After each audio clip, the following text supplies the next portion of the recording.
Titanic के ऊपर लाखों वीडियो आपको इंटरनेट पे मिल जाएंगे।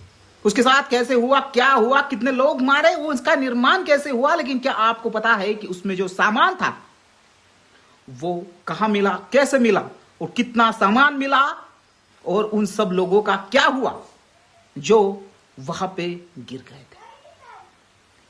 आइए हम जानने वाले हैं उसकी बारे में असली कहानी।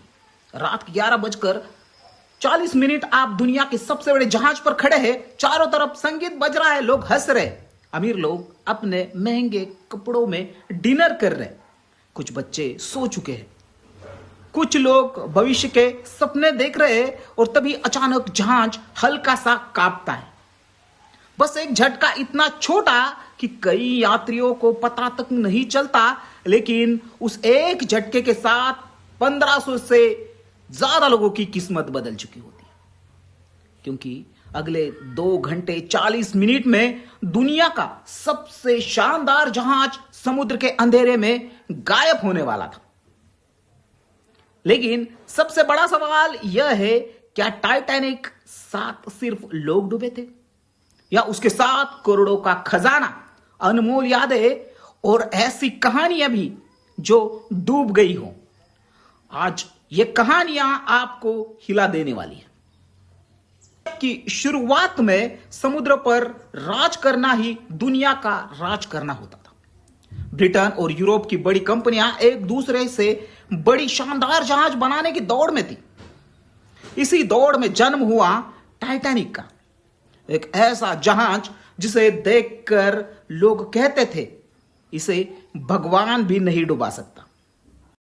और शायद यही उसका सबसे बड़ा भ्रम था, क्योंकि प्रकृति के सामने कोई बड़ा नहीं है। टाइटैनिक कोई साधारण जहाज नहीं था। उसके अंदर स्विमिंग पूल था, जिम था, लाइब्रेरी थी, महंगे रेस्टोरेंट थे। ऐसा लगता था जिसे एक पूरा शहर समुद्र पर तैर रहा हो। पहली श्रेणी की यात्रियों के कमरे उस समय के कई महलों से भी बेहतर थे। लोग सिर्फ यात्रा नहीं कर रहे थे, वे भविष्य का अनुभव कर रहे थे। टाइटैनिक कोई साधारण जहाज नहीं था। इसे बनाने में लगभग $7.5 मिलियन खर्च हुए थे, जो आज के समय में यह रकम करोड़ों मिलियन डॉलर के बराबर बैठती है। हजारों मजदूर वर्षों तक इस पर काम कर रहे थे। ब्रिटेन ने इसे सिर्फ एक जहाज नहीं बल्कि अपनी तकनीकी ताकत का प्रतीक मानता था।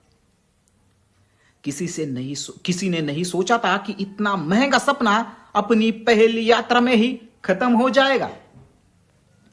इस जहाज पर सिर्फ आम लोग नहीं थे, अरबपति थे, उद्योगपति थे, राजनेता थे, इंजीनियर थे, नौकर थे, प्रवासी परिवार थे। ऐसे लोग भी थे जो अमेरिका जाकर नई जिंदगी शुरू करना चाहते थे। किसी के पास करोड़ों की दौलत थी, किसी के पास सिर्फ एक छोटा सा बैग। लेकिन कुछ घंटे बाद समुद्र सबको बराबर कर देने वाला था। 14 अप्रैल 1912 समुद्र असामान्य रूप से शांत था, इतना शांत कि लहरें भी मुश्किल से दिखाई दे रही थी। यही समस्या थी, क्योंकि हिमखंड को पहचानने में लहरें मदद करती है। लेकिन उस रात समुद्र एक काले शीशे की तरह था और टाइटैनिक सीधे मौत की तरफ बढ़ रहा था। टाइटैनिक के डूबने से 14 साल पहले 1898 में उपन्यास प्रकाशित हुआ था।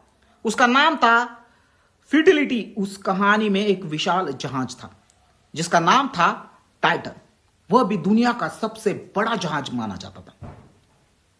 वह भी उत्तरी अटलांटिक में हिमखंड से टकरा डूब जाता है।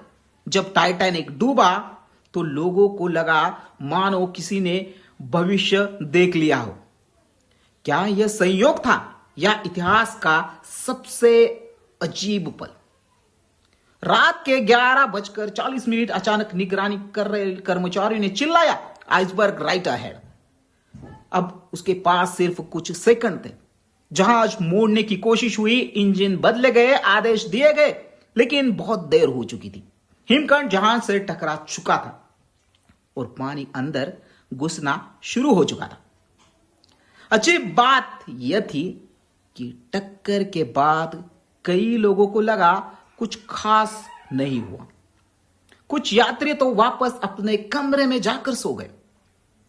उन्हें पता नहीं था कि जहाज नीचे समुद्र का पानी तेजी से भर रहा और इंजीनियर समझ चुके थे टाइटैनिक अब नहीं बचेगा।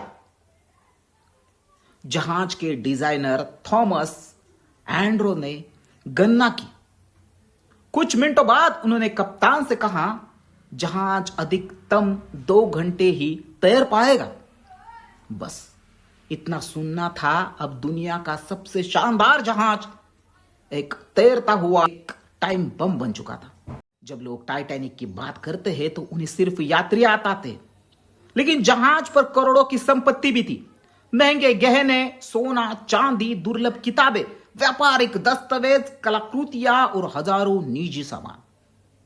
कुछ लोगों की पूरी जिंदगी एक सूटकेस में बंद थी और अब वह सब समुद्र में जाने वाला था।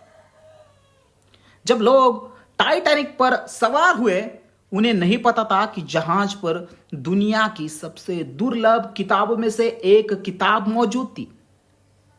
यह कोई साधारण किताब नहीं थी। यह रूबियत ऑफ ओमर खय्यम का विशेष संस्करण था, जिसे सोने और कीमती रत्नों से सजाया गया था। उसकी कीमत इतनी थी कि आज के समय में वह करोड़ों रुपए के बराबर मानी जा सकती थी। लेकिन जब टाइटैनिक समुद्र में समाया तो वो किताब उसके साथ हमेशा के लिए गायब हो गई। आज तक किसी ने उसे फिर कभी नहीं देखा। जहाज पर मौजूद थे जॉन जैकब, उस दौर के सबसे अमीर लोगों में से एक। जब टाइटैनिक डूबा तो उनकी भी जान चली गई, लेकिन बाद में उनके शरीर से एक सोने की जेब घड़ी बरामद हुई। कल्पना कीजिए, जहाज चला गया, साम्राज्य चला गया, मालिक चला गया, लेकिन घड़ी आज उस रात की गवाही देती है। जैसे जैसे जहाज झुक रहा था वैसे वैसे डर बढ़ रहा था, लेकिन तभी कुछ ऐसा हुआ जो टाइटैनिक को अमर बना गया। जहाज का बैंड अंतिम क्षणों तक संगीत बजाता रहा। कल्पना कीजिए, चारों तरफ चीखे हैं, लोग भाग रहे, मौत सामने खड़ी है और उसी समय कुछ लोग संगीत बजा रहे, मानो कह रहे हो, डर को हम जीतने नहीं देंगे। जब चारों तरफ अफरा तफरी थी, एक आदमी अब भी अपना काम कर रहा था। वोलेंस हटली, टाइटैनिक के बैंड लीडर, गवाहों के अनुसार जब लोग लाइफ बोट की तरफ भाग रहे थे तभी बैंड संगीत बजा रहा था। सालों बाद उनका वायलिन मिला। वह सिर्फ एक वाद्य यंत्र नहीं था, वह उस रात की आखिरी धुन का गवाह था। अब जहाज डूब रहा था, लेकिन एक और समस्या थी। टाइटैनिक पर 2200 से ज्यादा लोग थे और लाइफ बोट सिर्फ लगभग आधे लोगों के लिए। सबसे हैरानी की बात, कई लाइफ बोट पूरी भरी भी नहीं थी। कुछ में 60 लोगों की जगह थी, लेकिन 20 to 25 लोगों के साथ ही वो चली गई। यानी जब लोग मर रहे थे तब भी खाली सीटें समुद्र में तैर रही थी। टाइटैनिक पर सभी यात्रियों की किस्मत एक जैसी नहीं थी। पहले श्रेणी के यात्रियों तक लाइफ बोट की खबर जल्दी पहुंची, लेकिन निचले डेक में रहने वाले कई परिवारों को खतरे का पता देर से चला। कुछ लोग रास्ते ढूंढते रह गए, कुछ अपने बच्चों को लेकर भागते रहे और उस समय लगातार खत्म हो रहा था। जहाज पर एक बुजुर्ग दाम्पत्य था, इसिडोर स्ट्रेस और उनकी पत्नी ईदा। जब ईदा को लाइफ बोट में बैठने का मौका मिला, उन्होंने अपने पति को छोड़ने से मना कर दिया। उन्होंने कहा, हमने पूरी जिंदगी साथ में बिताई है, अब अंत में मैं उनका साथ नहीं छोड़ूंगी। कुछ घंटों बाद दोनों समुद्र में खो गए, लेकिन उनकी कहानी आज भी जीवित है।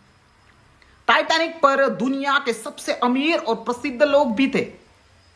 बेंजामिन, जॉन जैकब, एस्टोर और इसिडोर स्ट्रेस जैसे नाम, इन लोगों के पास अपार दौलत थी, लेकिन जब जहाज डूबने लगा तो उनके बैंक खाते, उनकी प्रसिद्धि और उनकी संपत्ति उन्हें समुद्र से नहीं बचा सकी। उस रात मौत ने किसी के नाम या हैसियत को महत्व नहीं दिया। जब लोग अपनी जान बचाने में लगे थे, एक महिला दूसरों की जान बचाने की कोशिश कर रही थी। उसका नाम था मॉली ब्राउन। उन्होंने लाइफ बोट में बैठे लोगों को वापस जाकर और लोगों को बचाने के लिए मनाया। बाद में दुनिया ने उन्हें द अनसिंकेबल मॉली ब्राउन कहने लगी। टाइटैनिक पर कुछ लोग करोड़ों की संपत्ति के मालिक थे, लेकिन उसी जहाज पर ऐसे परिवार भी थे जिन्होंने अमेरिका जाने के लिए अपनी जिंदगी सारी बचत खर्च कर दी। एक तरफ आलीशान डिनर चल रहा था, दूसरी तरफ कुछ लोग नई जिंदगी के सपने देख रहे। लेकिन समुद्र में कोई फर्क नहीं पड़ता। उस रात अमीर और गरीब दोनों को एक ही ठंडे पानी का सामना करना पड़ा। जहाज के वायलेंस ने ऑपरेटर आखिरी क्षण तक संदेश भेज रहे थे, एसओएस एसओएस एसओएस। समुद्र में मदद की पुकार गूंज रही थी। अगर ये संदेश नहीं भेजे जाते तो शायद और भी कम लोग बच पाते, लेकिन हर मिनट के साथ पानी ऊपर चढ़ रहा था। जब एसओएस संदेश भेज रहे थे, उसी समय एक और जहाज एसएस कैलिफोर्निया टाइटैनिक के अपेक्षाकृत नजदीक मौजूद था। कुछ लोगों का मानना है कि उसके कर्मचारियों ने आसमान में उड़ते फ्लेयर्स भी देखे थे, लेकिन उन्हें पूरी परिस्थिति का अंदाजा नहीं हुआ। आज भी इतिहासकारक बहस करते हैं, अगर कैलिफोर्निया समय पर पहुंच जाता तो क्या सैकड़ों और जानें बच सकती थी। जब उम्मीद लगभग खत्म हो चुकी थी, तब एक जहाज पूरी गति से टाइटैनिक की तरफ बढ़ रहा था। उसका नाम था टारफेथिया। उसका कप्तान ने एसओएस संदेश मिलते ही अपने जहाज को जोखिम में डाल दिया। बर्फीले समुद्र को चीरते हुए सुबह तक वो वहां पे पहुंचा और उसने लगभग 700 जीवित लोगों को बचाया। और अगर वो वहां नहीं आता तो शायद कहानी और भी भयानक होती। सालों तक लोग मानते रहे कि टाइटैनिक एक टुकड़े में डूबा था, लेकिन 1985 में जब मलबा मिला तो सच्चाई सामने आई। जहाज समुद्र में डूबने से पहले 2 बड़े हिस्सों में टूट चुका था। उस रात लोगों ने देखा यह वास्तविकता से भी ज्यादा भयानक था। जब जहाज पूरी तरह गायब हो चुका था, लाइफ बोट में बैठे लोग अंधेरे में समुद्र में तैर रहे थे और तभी चारों तरफ मदद की चीखें आने लगी। सैकड़ों लोग बर्फ में जैसे ठंडे पानी में थे। कुछ मिनटों तक पूरा समुद्र आवाजों से भरा हुआ था। फिर एक एक करके आवाजें बंद होने लगी। यह वो पल था जिसे बचे हुए लोगों की जीवन भर नहीं बोल पाए। 1912 में टाइटैनिक गायब हो गया, लेकिन किसी को नहीं पता था कि वह कहां से 73 साल तक। फिर 1985 में समुद्र के 3800 मीटर गहराई में आखिरकार टाइटैनिक मिल गया और जो दृश्य सामने आया उसने पूरी दुनिया को स्तब्ध कर दिया। टाइटैनिक डूब चुका, लेकिन अब एक नया रहस्य शुरू हुआ। वह आखिर गया कहां? दुनिया भर के वैज्ञानिक, खोजकर्ता और सरकारें दशकों तक ढूंढती रही।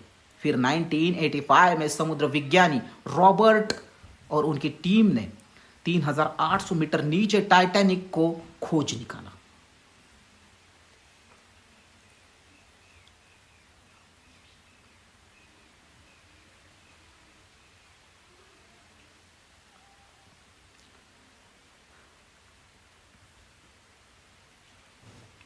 जहाज के आसपास हजारों वस्तुएं मिली। सूटकेस, जूते, चश्मे, घड़ियां, पत्र, बर्तन, परफ्यूम की बोतलें। हर वस्तु किसी इंसान की कहानी थी। विशेषज्ञों को समुद्र तल पर कई जगह पर जूते की जोड़ियां मिली। मानव शरीर नहीं बचे थे, लेकिन जूते वहीं पड़े थे जहां कभी कोई व्यक्ति खड़ा रहा होगा। कल्पना कीजिए 110 साल बाद भी समुद्र उन लोगों की आखिरी निशानियां संभालते हुए है। आज टाइटैनिक धीरे धीरे नष्ट हो रहा है। बैक्टीरिया उनके लोहे को खा रहे। शायद एक दिन जहाज पूरी तरह गायब हो जाएगा, लेकिन उसकी कहानी नहीं, क्योंकि टाइटैनिक के साथ सिर्फ एक जहाज नहीं डूबा था। डूबे थे सपने, डूबी थी यादें, डूबे था प्रेम की कहानियां और डूब गई हजारों ऐसी आवाजें जो उस रात समुद्र के अंधेरे में हमेशा के लिए खो गई।